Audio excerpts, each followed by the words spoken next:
So this is going to be kind of the review, my final video on the enhanced games stuff. And it's kind of funny, like when it first happened, my initial result was, or reaction was like, oh, okay, like dang, he got paid. And then seeing everybody just go up in arms, which I guess was expected, people going up in arms about it. My second result was like, the only correct negative answer is like, who cares? And then like, half a day later, Cam McAvoy says like, it doesn't count, right? So, like that's the only, I guess the only right answer. Like anything else, you've been emotionally manipulated.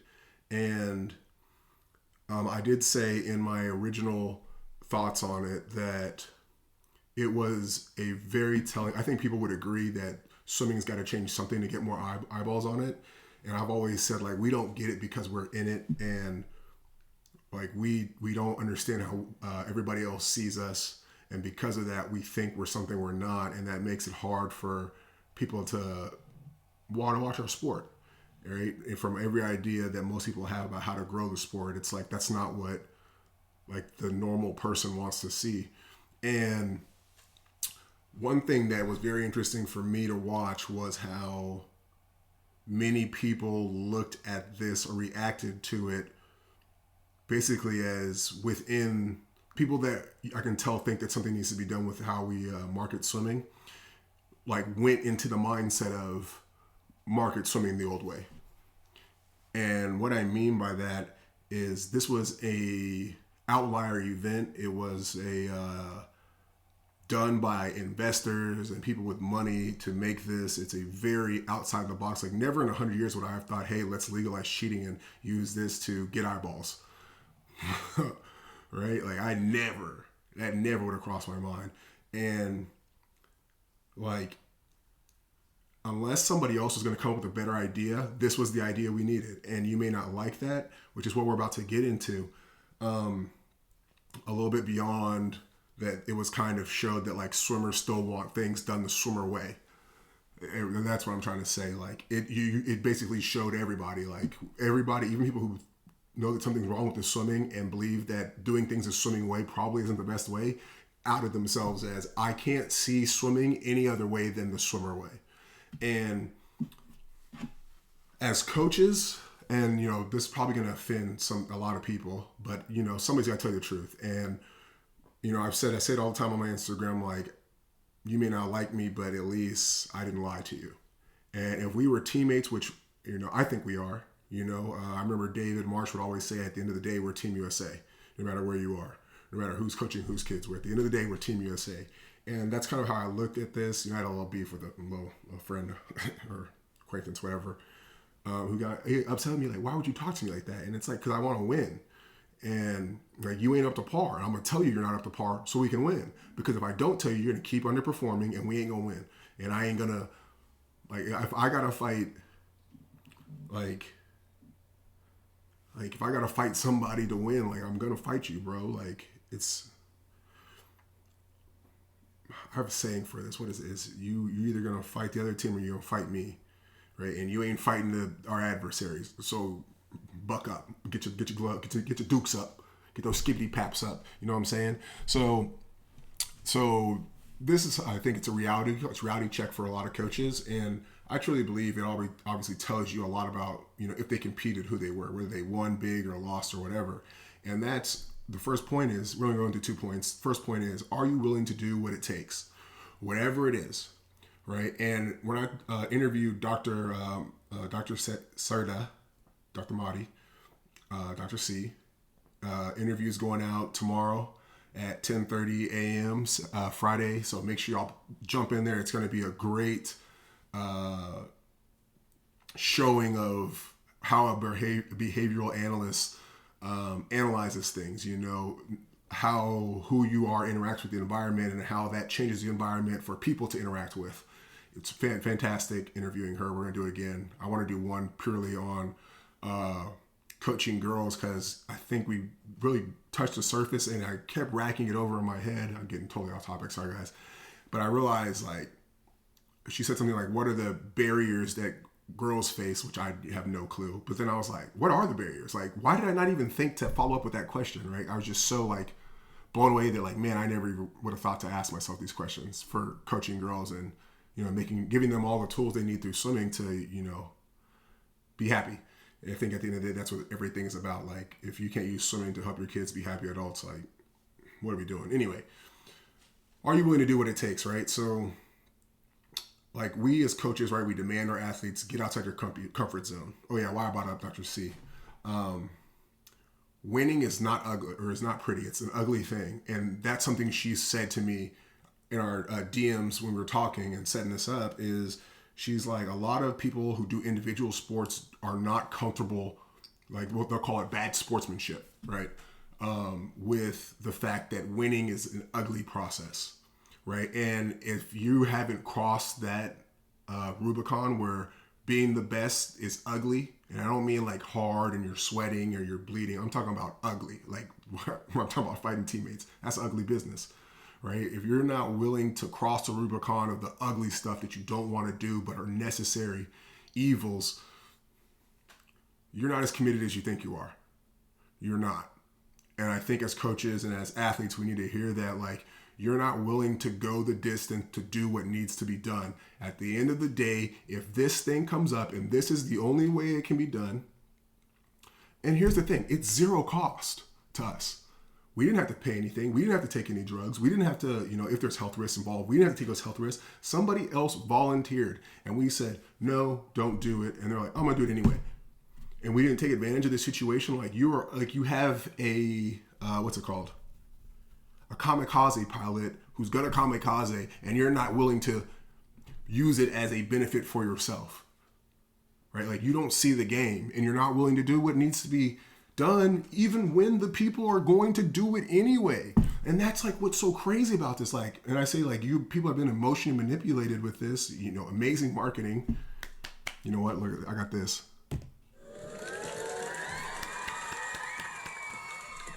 Amazing marketing. Okay. And like,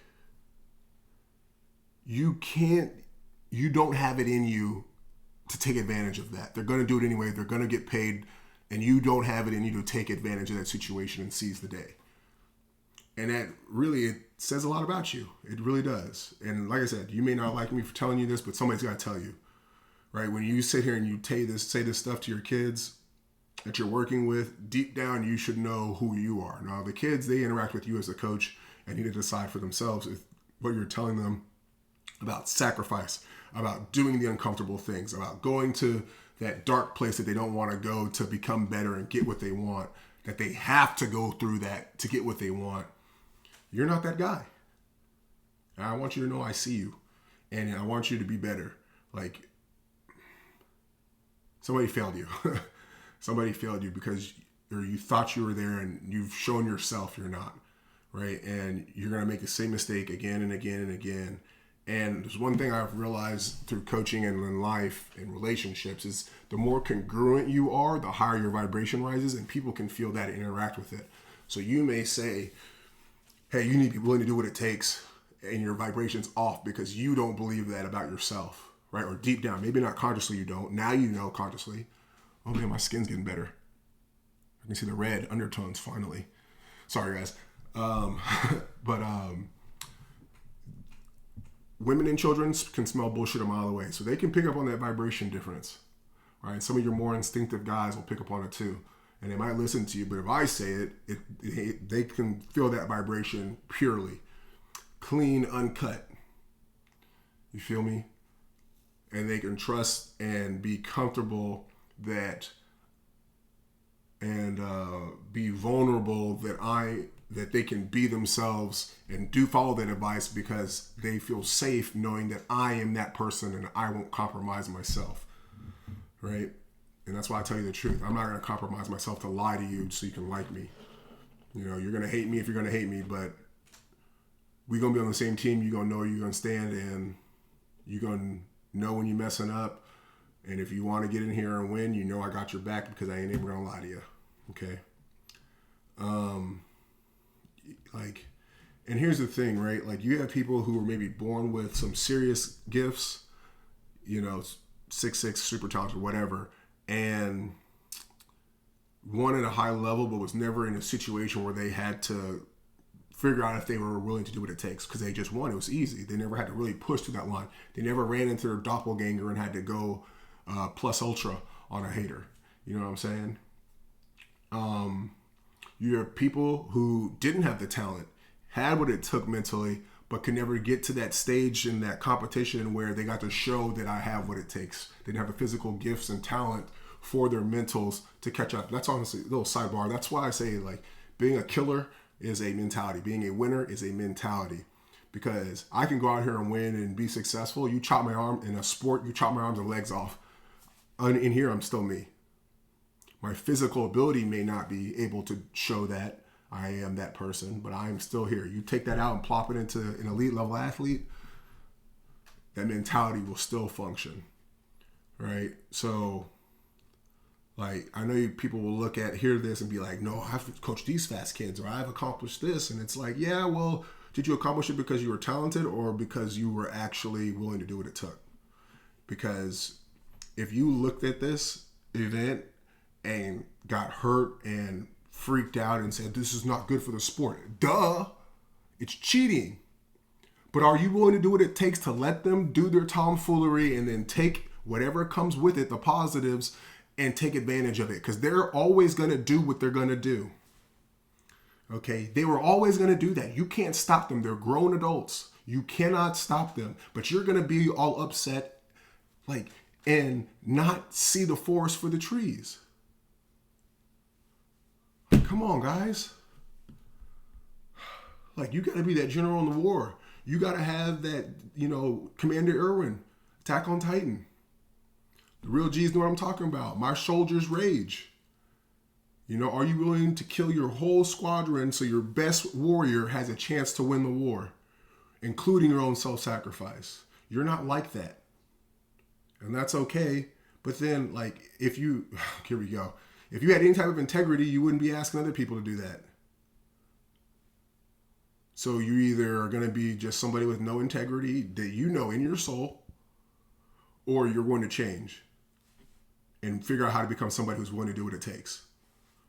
Sorry, we got to get real spiritual and deep on this one, guys. And the second one is, like, it kind of goes into the first one, but it's a loser's mentality, right? Like, everybody should be using this as a learning experience. Everybody, right? We have all now witnessed what goes into a 20.850 freestyler, right? So we obviously have the cheat suit, which provides buoyancy, especially for somebody who's more muscular. And, you can, I'm sure, I don't know how you would do it, but there's a way, whatever that way is, it exists out there somewhere in the universe, to look at what he took, what physical advantages it gave him, what it allowed him to recover faster. So that tells you exactly, okay, in a clean sport, these are the things I need to be able to replicate cleanly, right? But because you're unwilling to do what it takes, you will never be able to take the advantage of that situation and learn. All right? Like, okay, here's something. As black people, right, we have a, I forget which area of Africa it is, but they have a gene, obviously black Americans as well. The rest of you, I don't know. I ain't black Jamaican or black English. But there's a gene for muscle building that's very similar to steroids, or the effect of steroids, right? So maybe that tells you, okay, these are the type of athletes that we need to be recruiting. Okay, I'm not saying black people, but whatever that genetic marker is, we need to be finding that. Right, athletes who naturally maybe recover faster because of this drug compounding that Christian took, we need to be trying to sort these athletes out. Okay. But the main thing that I learned is that you can go this fast if you can have a clean stroke and have a finesse stroke. So it's not even a power thing. Even though, he looks a lot bigger than I remember him when he was swimming. And without, not even like power, like being able to output power, but having a stroke that doesn't output power. And what I mean is that Christian always had like a super finesse stroke to me. Like, if you just had a skeleton moving and then you just threw, this is going to be kind of an awful image, you threw skin on it so it looked like a body. So whatever the power and the muscle and the tendons and the fascia, all that stuff's not there, and the organs. But you saw the stroke and it looked like it was completed, but there's no power in it. Like, that's Christian. And it is the cleanest stroke ever, right? Like, if you could build a framework, like you couldn't test for power or speed, and you had the timing of a sprint freestyle, where the recovery arm is, when it comes downhill, where the pulling arm is, when these two things are in the right place for rotation, when they roll, does the arm go in the right path, when the early breathing happens, are they going downhill, are they overreaching, how the hand exits out the back, when they reach, are they reaching across their body or over the top? Like, it is the perfect freestyle. But the thing that this showed me is that I've never looked at his stroke and said, like, okay, he swims with a lot of power. He doesn't. He does not apply power very well. And it's just because he doesn't lean back enough. That's pretty much all it is. Well, it's the direction he pulls, but that's the biggest part. Fixing that probably fixes not the other things completely, but in a huge way for his benefit. And the reason we can see this is when we watch his swim right here. What show? All right, so if you look at his hands at the front of his stroke, they travel backwards predominantly. And normally what's going to happen with a sprint freestyler, let's see if I can zoom in. I think I can. Hold on, I got y'all guys. There we go. What will normally happen with a sprint freestyler is, how can I draw this? If my hand, right, if it goes this way, so this would be like traveling to the back of the feet, right?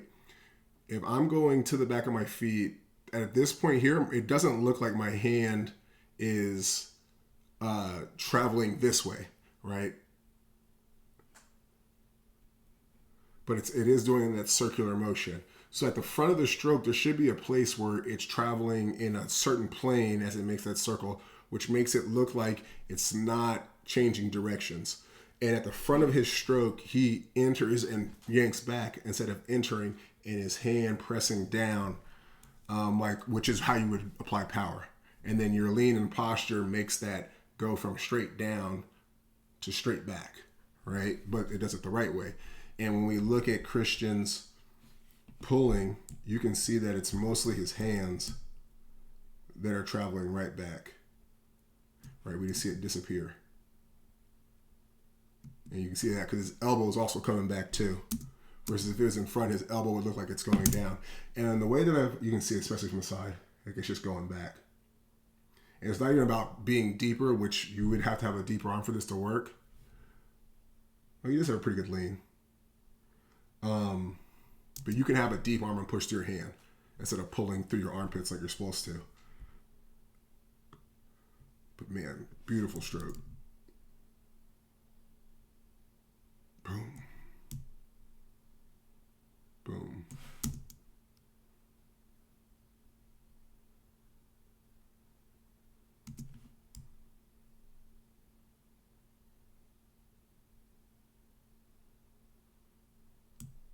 Right, so to me it says you can, if you have all the variables fixed, you can go that fast. You don't need the stroke power.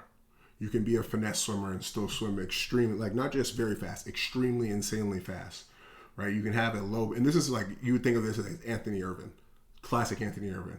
And not because it's just low power, like Anthony wasn't the strongest, like weight, his numbers weren't the strongest, but he converted 100% of that to his swim, and he was a smaller body. So it was like a 3, 4, 5x whatever times his body weight ratio.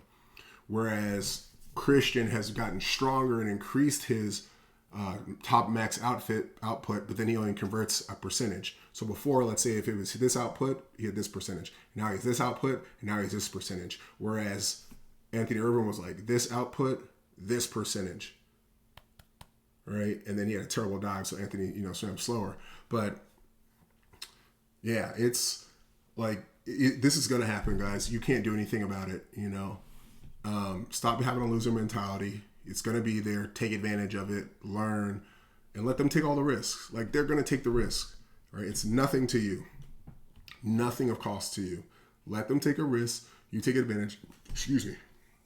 Let them take the risks, learn from it, collect data from it, and then you just got to figure out how to make it work. That's called innovation.